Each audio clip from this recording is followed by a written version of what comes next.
Hey everybody, welcome back to the last 7 days. We're diving into the automotive sector. I'm Bryan Spellman. And I'm Andrew Sparrow. So, coming up, lots happening in the UK auto sector. Predictive modeling for hydrogen vehicles. Canoe signs clean energy with the Pawnee Nation. Evo Electric converts old trucks. Kia and Hyundai recall 3 million vehicles.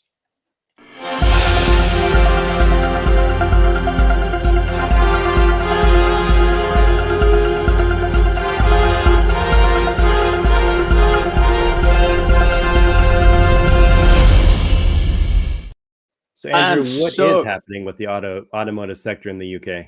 Funny you should ask. First up, it's been a fantastic few months for the UK's booming automotive industry with billions of pounds invested and thousands of jobs created and secured. As an example, the first electric vehicle started rolling off the production line at Stellantis Ellesmere Port Plant following a £100 million investment program that secured the site's future and more than 1,000 jobs. Second, they built in Britain at Burnaston. Toyota unveiled the world's first hydrogen-fueled Hilux pickup. I think we mentioned that a couple of weeks back, Brian.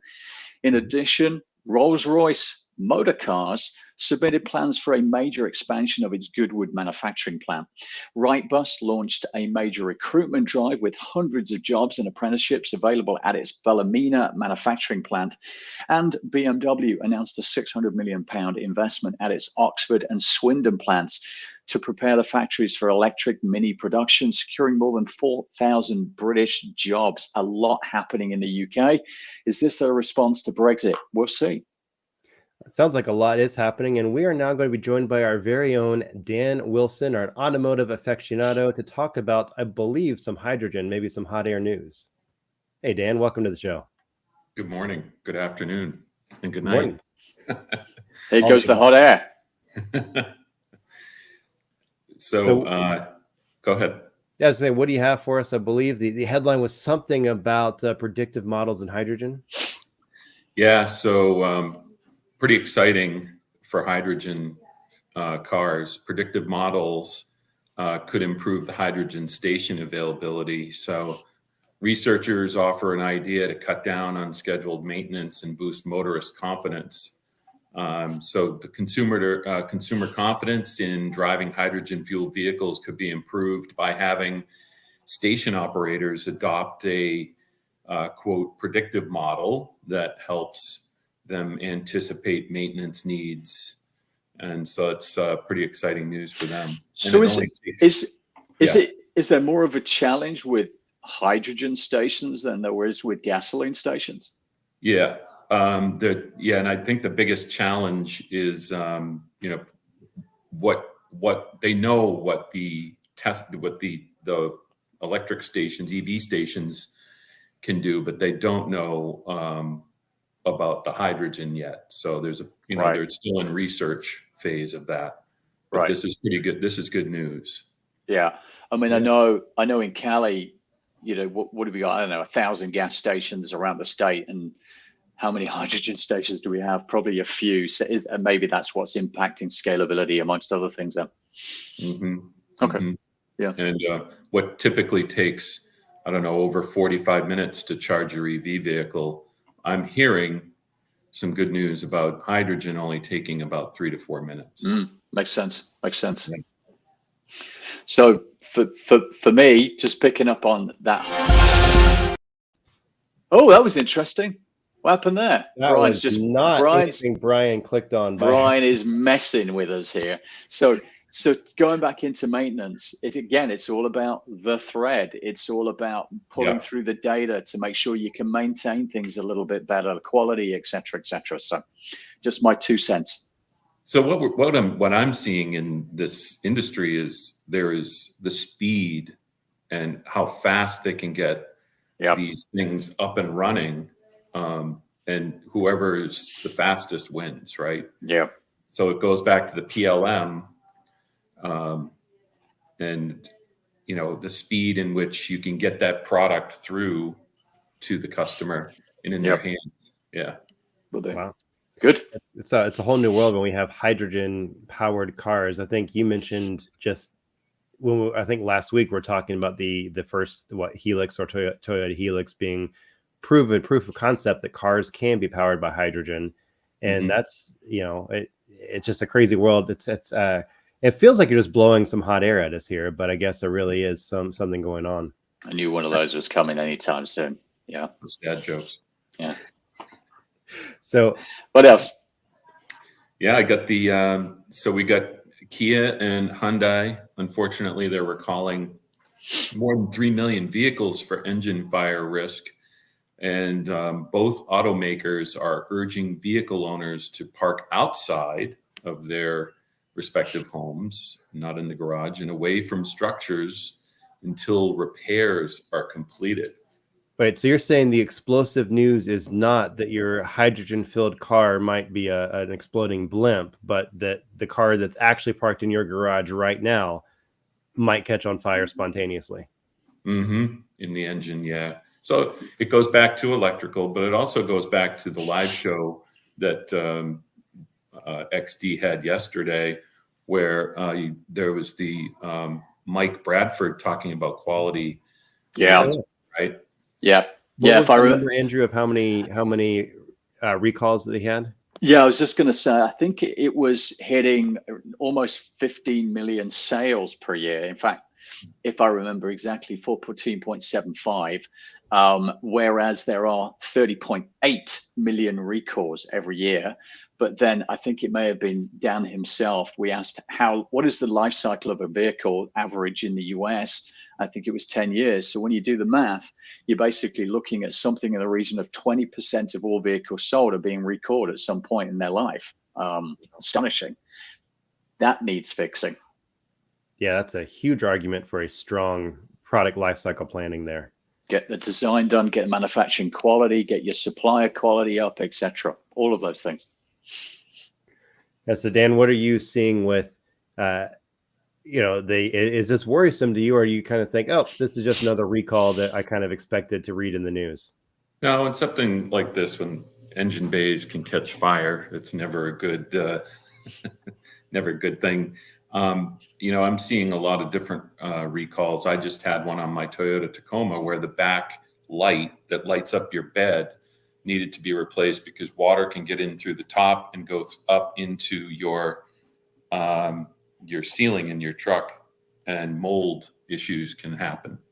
Oof.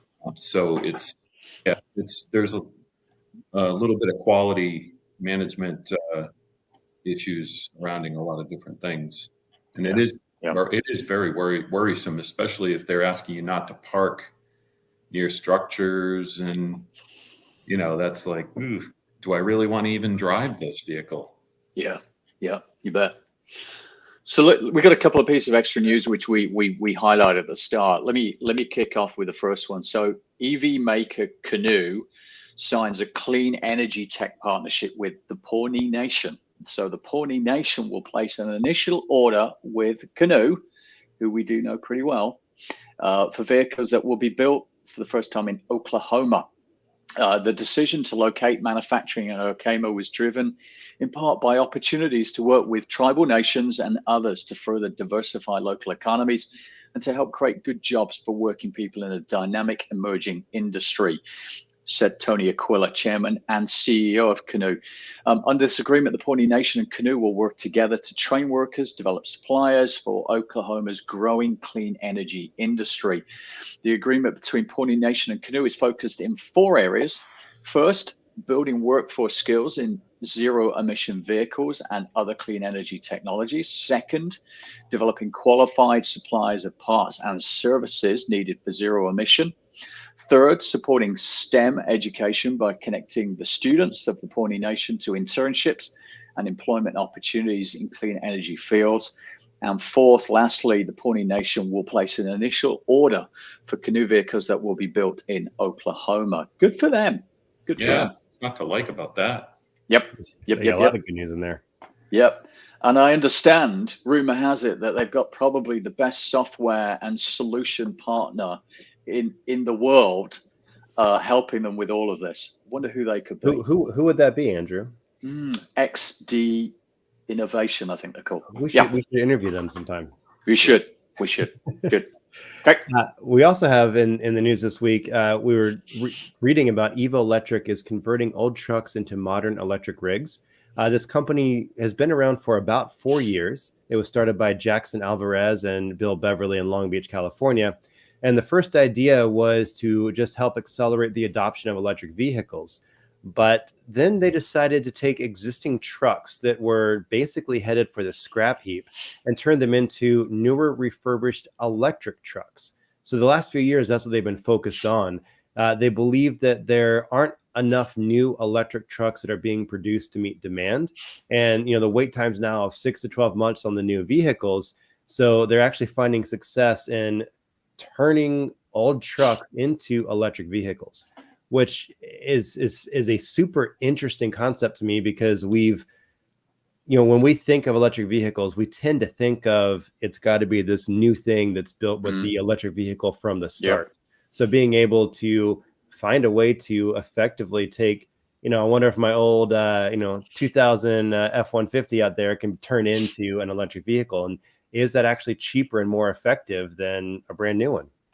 I think it's really interesting because we know Bill and Jackson very well. We were with them day one when they were starting up Evo Electric, and we actually had them on a live show together. And what was really energetic about them is Jackson, as an example, originally is from Colombia, and he and Bill have got this real energy and determination to really bring new energy to emerging economies. And it was really humbling to hear what they want to do. They're creating these low-cost ways of renewable energy solutions for transportation. And they're driven by bringing every part of the world up to that level of sustainability. And obviously, they're starting by going into old trucks, retrofitting. And if there was a vehicle that really is damaging the environment, it's old trucks, let's be honest, other than old ships and old aircraft. So really they've got a great place to be coming from, and full marks to them to go in on this train. Good for them. Yeah, Dan has a comment here. Yeah, if I could add, I go to a lot of different car shows and truck shows and things like that with my vehicles, and I'm seeing this more and more.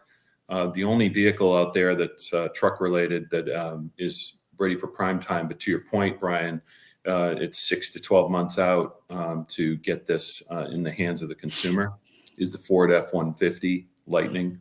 Mm-hmm. I'm seeing it. There's a 67 Cadillac that was just posted on one of my custom car website, LinkedIn sites that I joined, and it had an electric engine in it. And it went up against the electric Stingray E-Ray Corvette, and it was like toe to toe. And that's a heavy vehicle, that 67 Cadillac.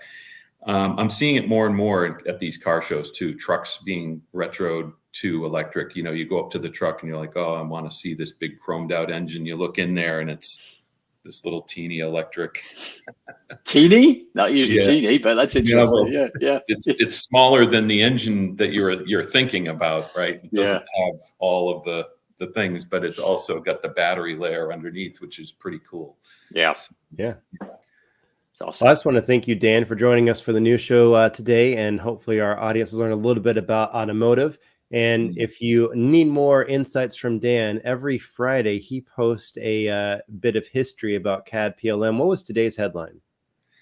Today we're talking about 1995 and the entrance to SolidWorks. So if you want to find out trivia about the entrance to SolidWorks in 1995, head over to Dan Wilson's LinkedIn, and we'll catch you all next week. 3D CAD for all. There we go. See you next week, Dan.